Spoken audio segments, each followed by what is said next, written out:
والصابرين والصابرات والخاشعين والخاشعات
والذاكرين الله كثيرا والذاكرات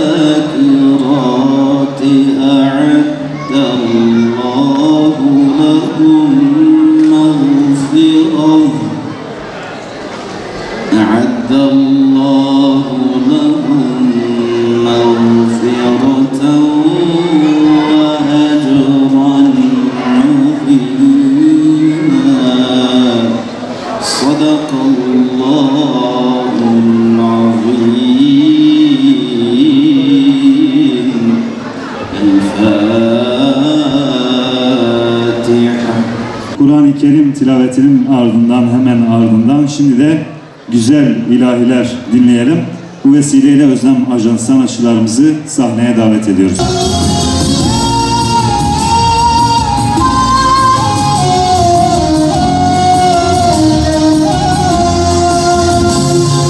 Geceye adım adım yürüdüler, korkuya adım adım yürüdüler. Onları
Bismillah.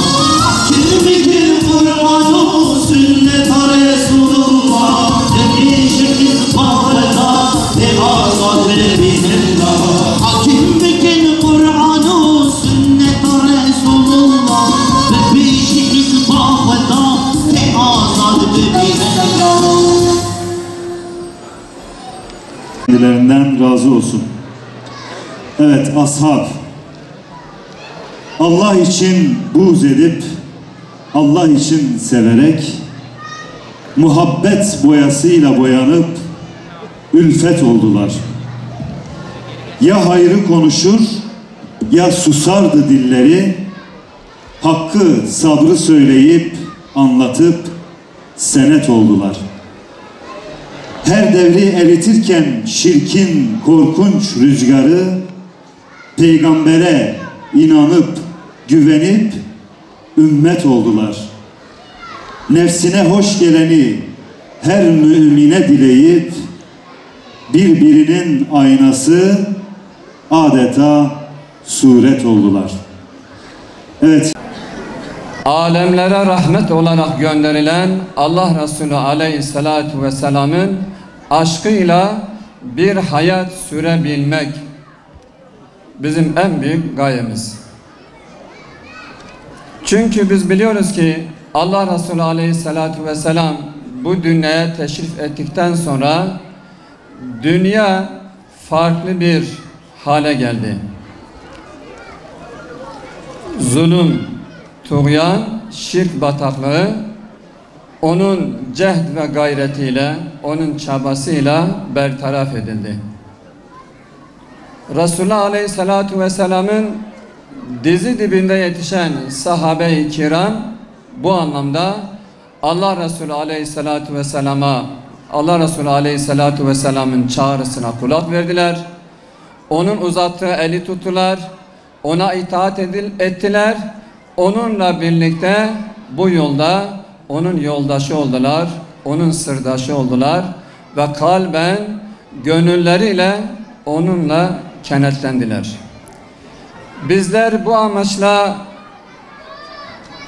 Kasım ayını sahabeleri anma ayı ilan ederken maksadımız Peygamber Aleyhisselatü Vesselam'ı takip eden, ona uyan bir nesil nasıl da ona itaat etmiş, onunla beraber nasıl yürümüş, onların bu muazzam cevherinden, bu muazzam eylemlerinden kendi nasibimizi almak, kendimize bir pay çıkarmak.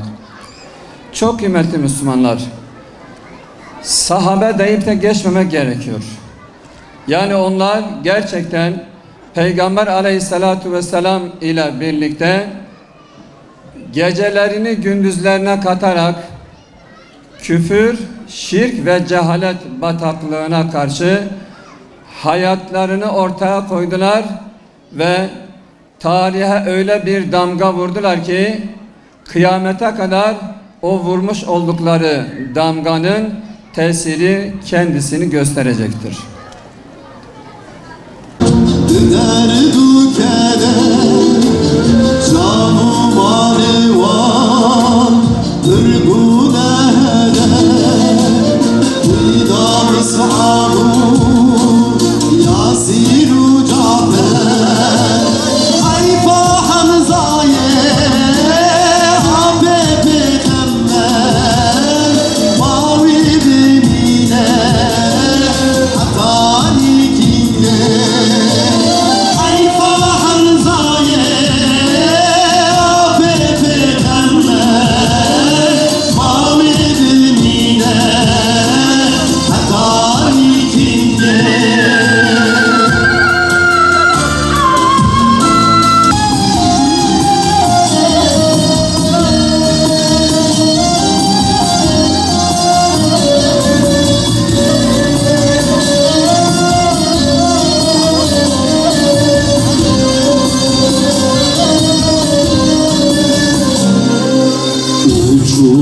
Kuşlar Medine'ye haber götürün Resul'e, ümmet onu çok özlemiş.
eşi benzeri olmaz medeniyetler kurup pahaları bulunmaz mücevher servet oldular.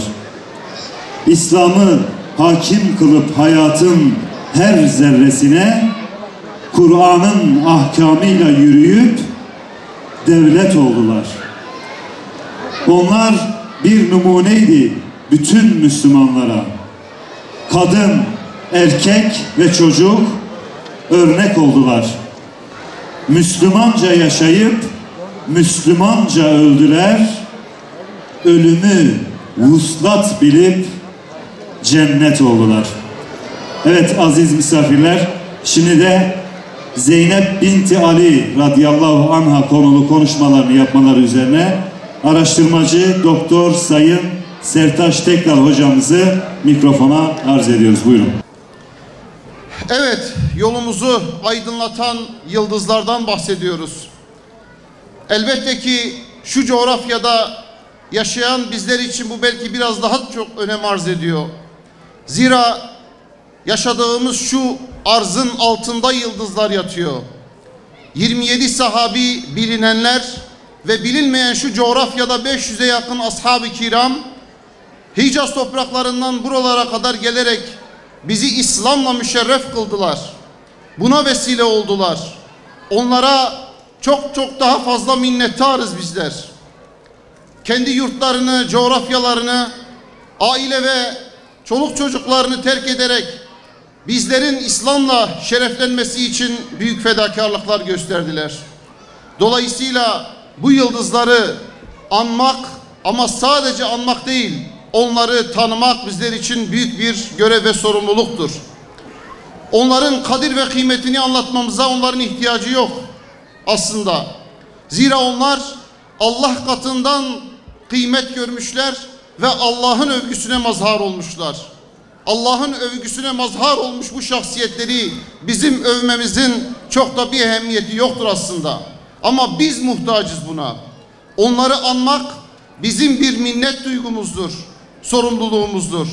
Aynı zamanda onları tanımak bizim onların yolunu takip ederek ebedi saadete ulaşabilme açısından bizim hayrımıza, bizim faydamıza olması hasebiyle buralarda toplanmaktayız. Rabbim hayırlara vesile kılsın inşallah. Tekbir! Tekbir! Tekbir! Evet, bu coğrafyanın fethedildiği dönemde Başkomutan Ebu Ubeyde bin Cerrah Seydam inşallah sizlere anlatacaktır onu. İyaz bin Galem buranın komutanı, fethin mimarı ve diğer ashab-ı kiram hepsini selamlıyoruz. Benim sizlere aktarmaya çalışacağım ise Hazreti Zeynep binti Ali radıyallahu anha. İnşallah onun hayatından kesitlerden ziyade belli bazı noktaları ders ve ibret alabileceğimiz bazı başlıkları sizlere aktarmaya gayret edeceğim. Tabii Hazreti Zeynep hayatıyla, mücadelesiyle tüm Müslümanlar için ama özellikle de Müslüman kadınlar için gerçekten sembol bir şahsiyettir. Hayatından alınacak nice dersler vardır, ibretler vardır. Ama dediğim gibi birkaç başlıkla inşallah sembol şahsiyet oluşunu şöyle 3-4 maddeyle anlatmaya inşallah gayret edeceğim. Hazreti Zeynep radıyallahu anh'ın hayatının anlatıldığı kaynaklarda şöyle bir ifade geçer.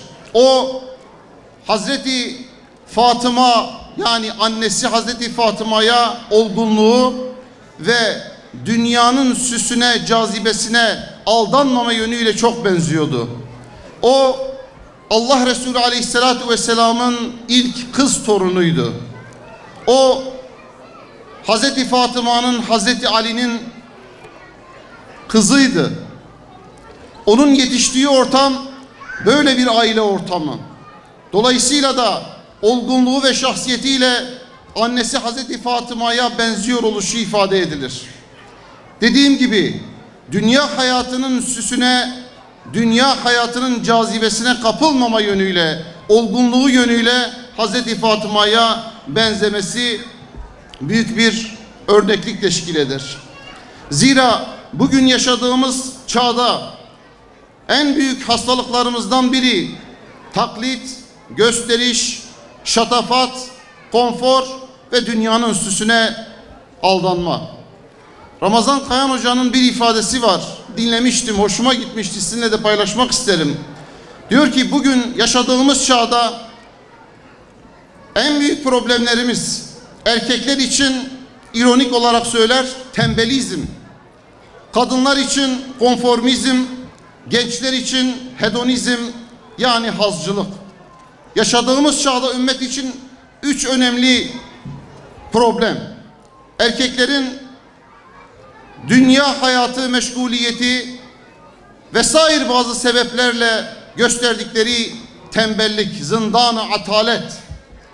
Kadınların dünyanın konforuna aldanması, cazibesine kapılması ve maalesef gençlerin zevk ve haz peşinde koşmaları. Ümmet için en büyük yaralar, ümmet için en büyük problemler bunlar. Oysa ki bu dünya bir imtihan yurdu. Elbette ki bu dünyada sahip olacağımız dünyalıklar olacaktır. Mal mülk sahibi olacağız.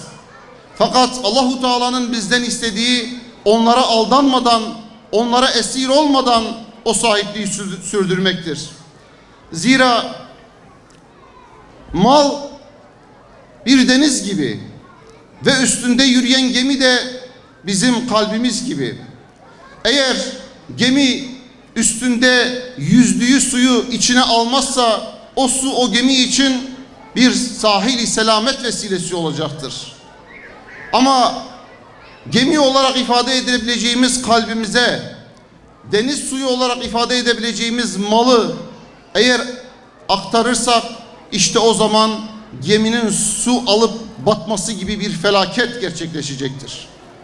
Mal bir araç, bir vesile olarak kullanıldığı müddetçe bir geminin suyun üzerinde yüzmesi gibi bizim için büyük fırsatlar oluşturacaktır. Bugün küfürle mücadelede de mal, mülk, zenginlik en büyük silahtır, en büyük araçtır. Bu yönüyle kullanıldığı müddetçe İslam'ın hakimiyeti için büyük hayırlara vesile olacaktır. Ama ifade ettiğimiz gibi kalbe girdiği anda bu büyük bir felakete sebebiyet verecektir. Hazreti Zeynep, Ehl-i Beyt, o dönem itibariyle düşündüğümüz vakit ganime peşinde olan, ganime ehli olan ve kalpleri, yürekleri malın ve mülkün esareti altına alınmış olan nice insanlar, maalesef o zihniyete sahip olanlar bir Kerbela vakasının yaşanmasına kadar sebebiyete yol açtılar. Hazreti Zeynep ve Kerbela'da bulunan ashab ve Müslümanlar işte o ganime ehline karşı sadece akide ehli oldular. Sadece ilahi rızayı, ilahi kelimetullahı düşünerek dünyaya aldanmadan, dünyanın ganimetine aldanmadan, peşine düşmeden sadece akide sebebiyle, sadece akide amacıyla yola çıktılar ve işte bizler bugün onları anıyoruz. Gösterdikleri izzet, gösterdikleri direniş ve mücadele bugün bizler için böyle bir örneklik teşkil ediyor. Bu vesileyle rahmetli babamın bir sözünü aktarmak istiyorum. 2,5 yıl önce en son buradaki bir programda, şehadet programında bir konuşmacı olarak burada bulunmaktaydım. Şu karşıda hemen rahmetli babam oturmuştu. Aradan 2,5 yıl geçti. Onu ve birçok değerli insanımızı kaybettik. Şöyle bir sözü vardı, hep bize zikrederdi. Derdi ki, insan malını aziz ederse kendisi zelil olur. Malını üstün tutarsa, malına çok kıymet biçerse kendisi kıymetten düşer. Ama eğer insan malına kıymet biçmez, onu aziz etmez, üstün tutmazsa o zaman insanın kendisi aziz olur. Rabbim hepsine rahmet eylesin inşallah. Tüm azizlerimize selam olsun. Evet, Hazreti Zeynep'in ikinci vasfına ve hususiyetine geçersek, onun hayatıyla ilgili aktarılan bilgilerde şöyle ifadeler geçer. Alime bir bayan, alime bir şahsiyet, abide bir şahsiyet, cömert bir şahsiyet idi. Ve kendisi kadınlara özellikle de tefsir alanında sohbetler gerçekleştirir. Tam bir ilim ehli zattı. Bu da tüm Müslüman kadınlarımız için bir örnekliktir. Müslüman kadınların ilme önem vermesi gerektiğinin bir göstergesidir. İlim olmadan mücadele olmaz. İlim olmadan asla ileriye gitmek mümkün olmaz. İşte Hazreti Zeynep radıyallahu anha bu yönüyle de güzel bir örnekliktir. Zira Aliye İzzet Begoviç'in de ifade ettiği gibi kadınlar eğitimli olmadıkları takdirde çocukları eğitemezler. Kadınlar eğitimli olmak zorunda ki çocuklarını eğitebilsinler. Bu belki de bizim son yüzyıllarda ihmal ettiğimiz bir hakikat, bir gerçek. Ama çok şükür bugün medreselerimizle atılan adımlarla bu yanlışın, bu eksiğin giderildiğine şahit oluyoruz. Bu da bizler için güzel bir gelişme.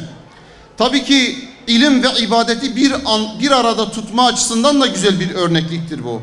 Hazreti Zeynep'in gece ibadetlerine düşkün oluşu, hatta Kerbela'da Hazreti Hüseyin radıyallahu anh'ın gece kalktığın vakit bizlere dua et diye bir öneride bulunduğu, bir istekte bulunduğu da aktarılır. İbadet ve ilmi bir arada tutmak bugün bizim için çok elzem bir hakikattir. Zira ilimsiz ibadet bizi yanlışa sürüklediği gibi, taassuba sürüklediği gibi ibadetsiz, maneviyatsız bir ilim de bizi haktan saptırır. Bunun nice örnekleri vardır. Maneviyattan yoksun bırakılan bir ilim, bir bilgi ancak tekebbüre sürükler, kibre sürükler ve bizi yoldan saptırır. Bu nedenledir ki ilim ve ibadet vazgeçilmez ikili ve birlikte yürütülmesi gerekir ki Hazreti Zeynep'te işte bu hususiyetler vardı. Tabi o döneme baktığımız zaman Hazreti Ayşe, Hazreti Hafsa, Ümmü Derda, Fatma binti Abbas gibi nice alime kadınların olduğunu görüyoruz. Yine daha sonraki yüzyıllarda özellikle Endülüs döneminde ismi Kurtubalı Lubna olarak bilinen ve çok iyi bir matematikçi olan Müslüman kadınlardan bahsedilir. Sadece o değil. Meryem el-Usturlabi 10. yüzyılda Bağdat'ta ilk kadın astronom. Ve yine Fatıma el-Mecriti, yani Madrid, bugünün İspanya'nın başkenti olan Madrid o zaman Mecriti olarak ifade ediliyor. O dönem Endülüs İslam medeniyetindeki yetişmiş astronot ve matematikçi Müslüman kadınlar. İslam medeniyeti bu anlamda güzel bir örneklik gösteriyor. Bu noktada geçmişimiz gayet mükemmel ama dediğim gibi son yüzyıllarda belki bu anlamda biraz ihmal ettiğimiz bir hakikattir, bu bir gerçektir. Buna dönüş elzemdir. Evet, yine Hazreti Zeynep'in söz konusu bir üçüncü hususiyetine geçersek, onun için dava söz konusu olduğu zaman eşini, evini ve tüm ailesini fedakarca bir şekilde terk edebilmiştir. O Abdullah bin Cafer'le evlenmiştir. Cafer-i Tayyar, Abdullah bin Cafer. Onunla evlenmiştir ve Kerbela olayında Kerbela'ya gittiği vakit eşini ve ailesini bırakıp bu büyük mücadeleye doğru yürüyebilmiştir. Ölüme doğru gittiğini de belki biliyordu. Ama buna rağmen gözünü kırpmadan yüce davanın o günkü koşullarda Fatihası okunmak istenen İslam'ı yaşatabilmek, davayı ayakta tutabilmek ve gelecek nesillere bunu aktarabilmek için böyle büyük bir fedakarlık örneği göstermiştir.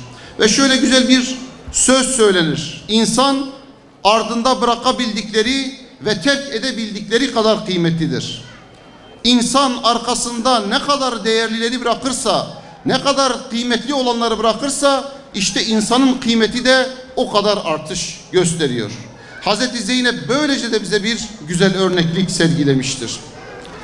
Bir Müslüman kadın olarak evini, ailesini, eşini bırakıp dediğimiz gibi bu yüce davayı yaşatabilme adına yol yürüyebilmiştir. Ve hatta kendisi eşini geride bırakıp bu dava için yürümüştür.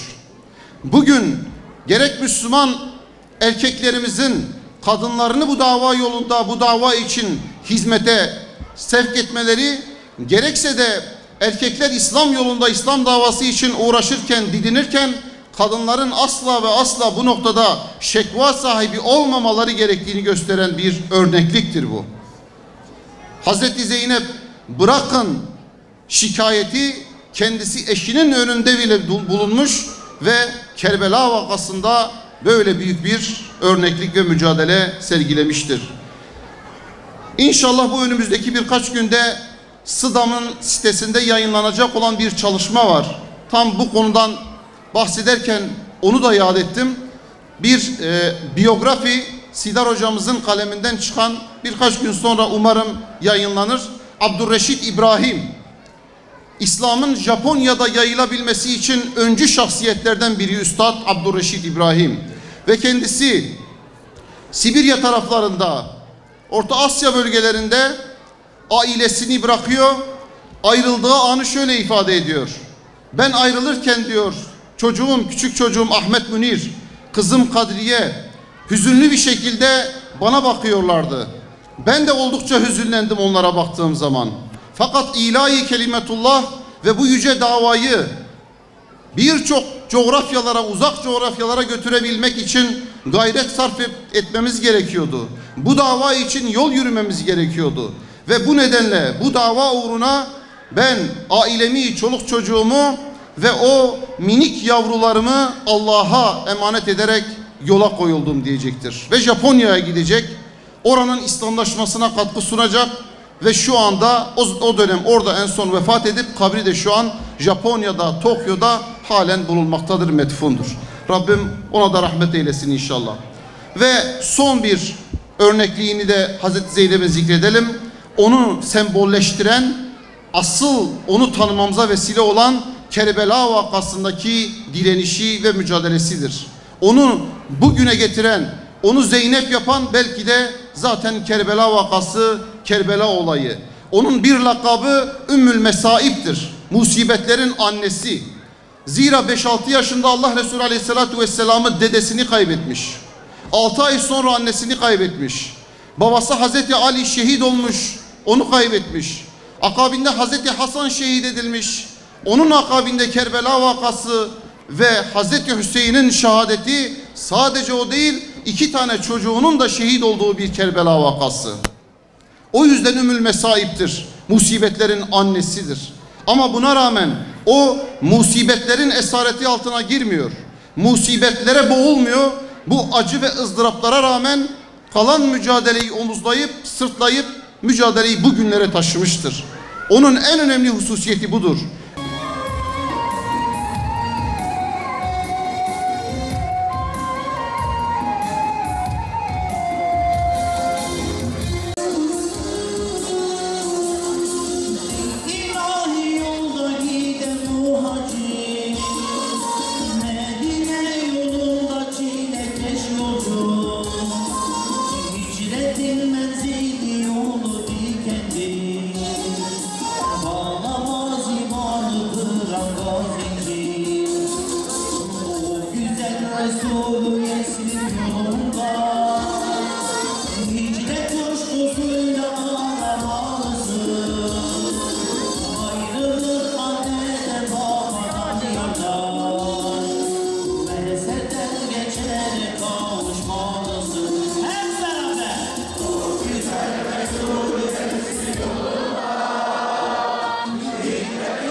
Aşıklar yandı efendim, Ömer'i yolundan aşkın çevirdi. Bilal'i söyleten senin sevgindi, Mus'ab'in